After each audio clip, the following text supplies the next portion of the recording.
You know, the thing I remember about 2008 was they were resurfacing the football practice field and the band practice field on campus. So we didn't have a practice field. And about midsummer, they realized, okay, all this is behind schedule. It's not going to work. They had put sod on our field, but we couldn't get on the field. It's been profusely watered every day just to get that sod to take hold. So they made arrangements for us to go to Braly Stadium and practice on the old baseball field at the south end.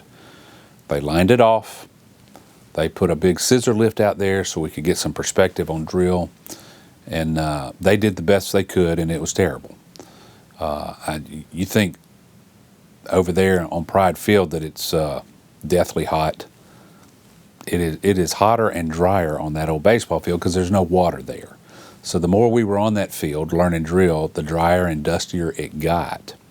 And the whole, I mean, it was just it was 230 people that were just greedy every time they left the field. It was just not a good existence. Eventually we got back over here onto Pride Field. However, we had a very rainy fall that year. So once we got on Pride Field, we destroyed it pretty quick. I mean, we were, you know, as marching bands do, you rehearse certain moves a lot. And so it was a challenging season, but a very good season. The show was called Blues in the Night. We started off with some Rhapsody in Blue, some Night in Tunisia, another tune that pops up in the UNA marching band library, Night in Tunisia, and Rhapsody in Blue, actually. Had some, then some Blues in the Night as some transition material. I recall, it seems like in the middle of the show, we did some, maybe Don't Mean a Thing, and then did Sing, Sing, Sing in there, and then went back to some Rhapsody in Blue and Blue Rondo a la Turk material on the ending. And again, the band handled everything so well, and the show was so much fun. Great auxiliary captains, great auxiliaries. They did extremely well. I remember the season was extended. We played that show on into the playoffs. And right after Thanksgiving that year, we loaded up the bus to head to Delta State at about, I don't know, it must have been about 4 in the morning when we left. The band played a tremendous performance, especially having not rehearsed in a while. And team got beat, so everything was normal. And now, under the field direction of drum major Jacob Towers, the Pride of Dixie.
Pride of Dixie wishes to thank all of you for your warm reception tonight, and we hope that you've enjoyed the entertainment. As a finale to tonight's performance, the drumline and the entire cast are featured as the band combines two compositions which are both uniquely American: Dave Brubeck's Blue Rondo a la Turk and George Gershwin's Rhapsody in Blues.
The UA band is under the direction of Mr. Lloyd Jones and Mr. Ian Morgan, who's assistant director. The drum major is Jacob Sauer of Madison, Alabama. I think this show this year, we're going to send this out to high schools all over the state. I think it's going to be a great recruiting tool. I think we're going to see a lot of interest for next year. I think we're going to have a lot of quality people coming into this band. We saw a lot of players in this band mature and grow. They're going to be great section leaders in years to come. We've got some great section leaders coming back. I see some outstanding things for this band next season. And next year's show will be a complete departure from this year's show. This year's show to me was a quintessential Pride of Dixie show. It had all the traditional elements from the Pride of Dixie. Next year's show will be a huge change of pace for the Pride of Dixie. Those certain elements of entertainment are going to be there, no doubt. They'll be there, and the show will be just as entertaining as any one we've ever done. But musically, it's going to be very different. We're ready for a change right now. And I think our audience is too. You got to shake it up every now and then. And so we're going to do that next year.